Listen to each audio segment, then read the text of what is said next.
Hello guys, this is Urbanized Media. So today we are in Nnewi for the closing ceremony of 2021 New Yam Festival here in Nnewi, Anambra State. You all have seen the video of the opening ceremony. It was so interesting. If you have not watched it, just go back to my channel and watch the video. So we are here to witness the closing ceremony, and so many activities will be happening today, just like the opening ceremony. Wrestling, dancing competition and all that. So we have come to bring it to you guys. Just make sure you subscribe to my channel, subscribe and turn on the bell notification so that anytime I post a new video you always get notified, because a boy is here to be bringing you contents back to back. So let's go and witness the whole thing.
ọsọ.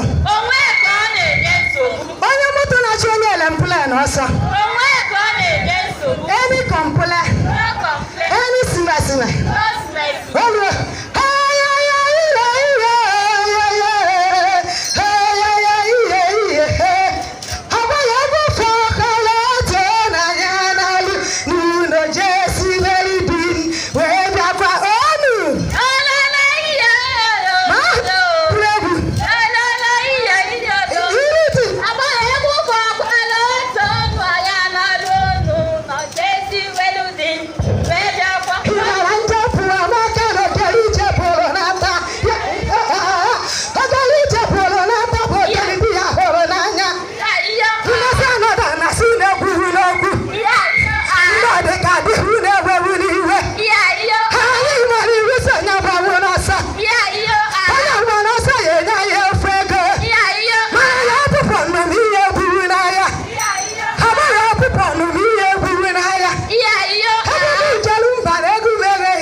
So guys, they're about to enter the wrestling phase.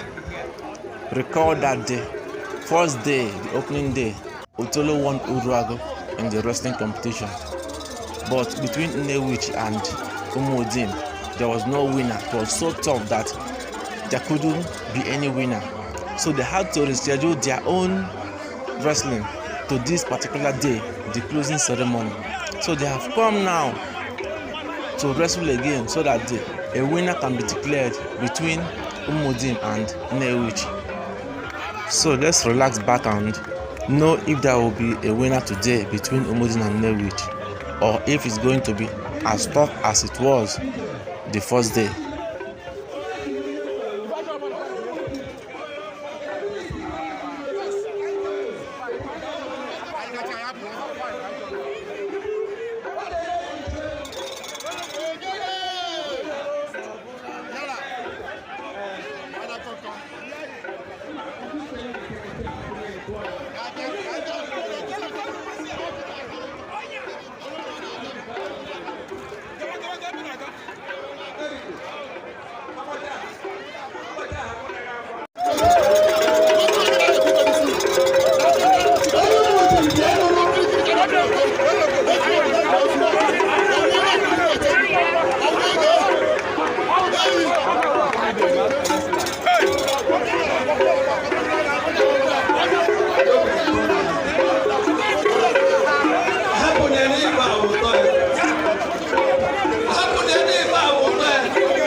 mkpụrụ ghọtara ife kwuru line a akara ebe a onye tụba azụ kọsụ ọ na the line ugboro 5 ịma na onye kọsụ emeriela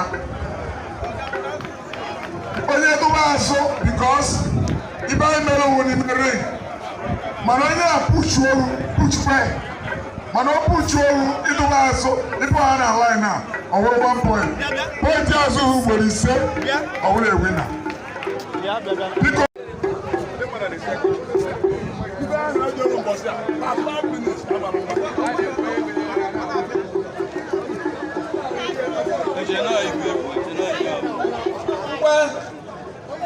Igwe Nnewi na-agbara anyị afị ọrụ ụnụrụ ha kwee ana mana onye bụrụ n'ime tụọ na onye ọ na-abanye ekpere ofu onye ọ na-abanye ekpere n'afa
push it from water point.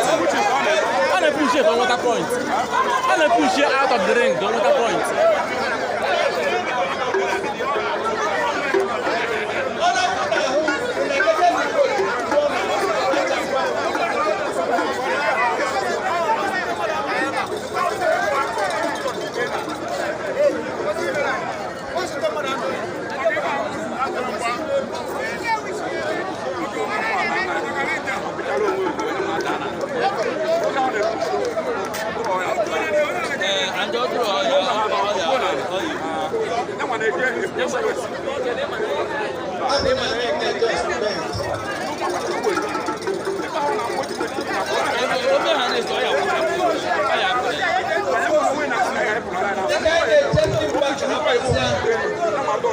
University will have a very good offer if you want to enter a private university. More than 200 scholarship. You pass the exam.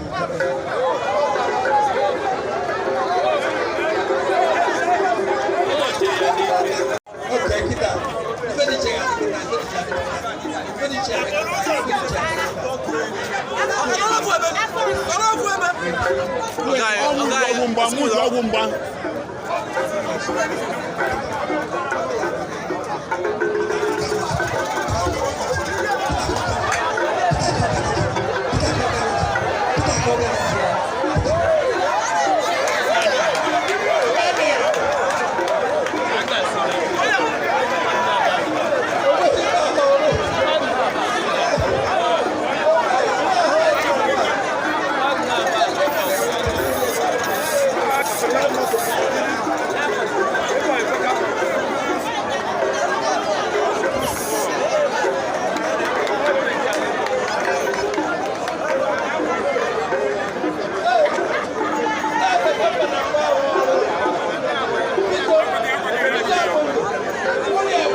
Final stage now.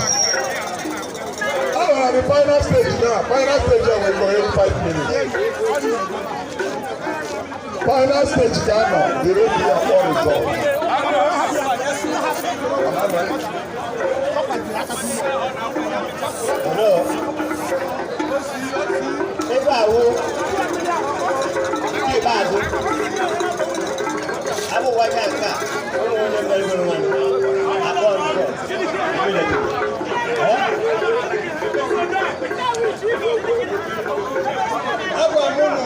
Psychologist and medical, and a speaker of international reputation.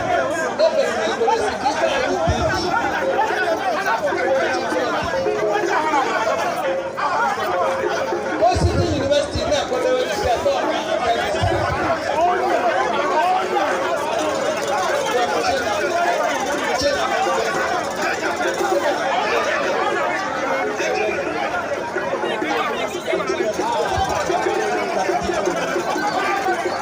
last stage.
onye ọ na-eche na canopy ya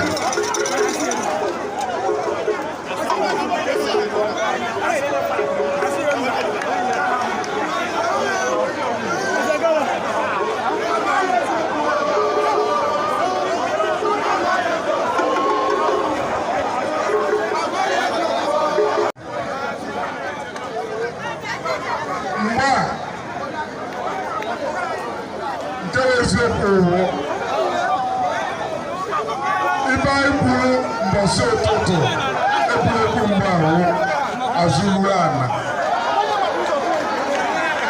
egbenu ntị apụ na ekwuruguru mbọsị ụtụtụ. I'm a kind of person who take a decision on my work. PG Nnewi is a kind of person who take decision on his work. Ndị executive Nnewi mgbe anyị na plan ife a mmadụ wee chipuola anyị ife a anyị wee kwado ife anyị kwuru traditional wrestling is azụlụ ana. Ekwedị ntị ife anyị ji wee mee azụlụ ana wụ nke ya edo anyị anya mbosi izizi and coming mbosi izizi I could say Azuluana. Then Abajida Azuluana. Only today I can lie. Man, I can't say if I wait from one day, God is so. Gonna watch Yambos in the Otoro, Nandi Urago, one day, Otoro, one day, Urago, Hamalumba. As soon as we are everybody rejoice here.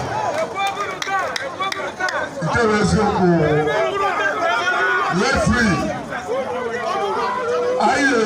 referee microphone. Now a professional will go. National.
igwe obi ogidi ya mokwu onye kaba ọnụkwa ọnụ ma ekwu okwu bifo anyị ewee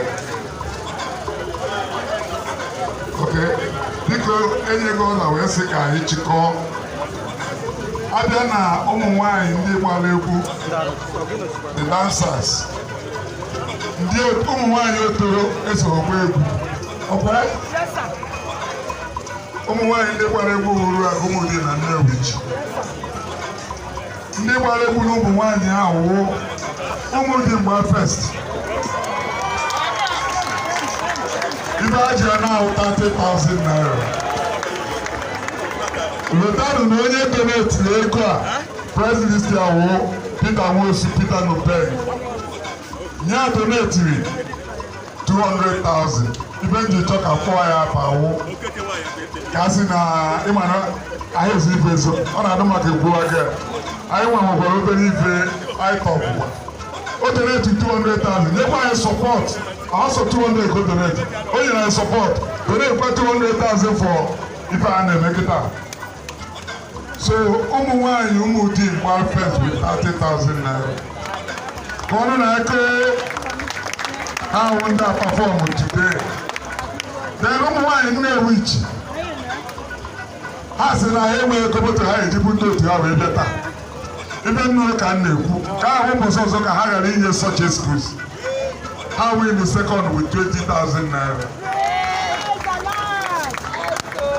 ụmụ nwanyị iru agụ win the third position with 10,000 naira abịara ndị youth ndị gbara first na-ekwu with 20,000 naira ụmụ nwanyị ụmụdị ndị na-eso ha nwere ndị youth from Nnewi 10,000 naira Uruago youth 10,000 naira Otoro youth 10,000 naira and anabatazie na restaurants the first day agbara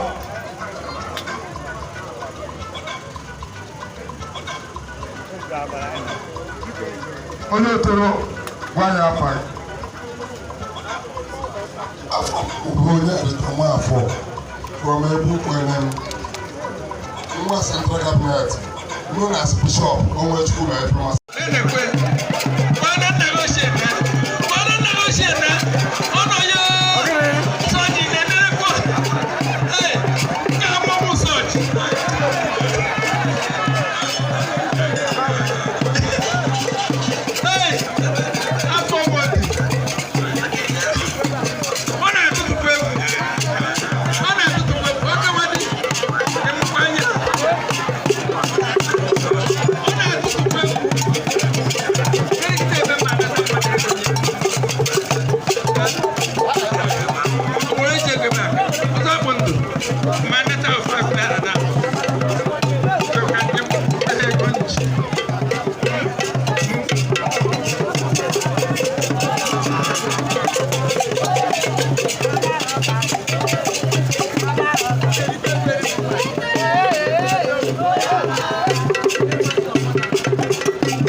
Traditional kind. I'm going to Nnewi by traditional kind. So if you put on the menu, okay, look at the Salon, and I have a lot in the Anambra State, now by Jesus Christ, may God bless Nnewi Kingdom, may God bless all their kingdom, and the crown prince who will live and live long with wisdom and God. In Jesus' name. Look here, there is a lazy woman. All sorts of wine, the best wine in the country come from there. Super makers, natural makers, I can make yes, you welcome. Each year, I'm going to share the women on the south level. She's the king of people. I can always take my family, I can make us welcome. I know I'm doing up when I'm going to get you for the couple of years. I'm not going to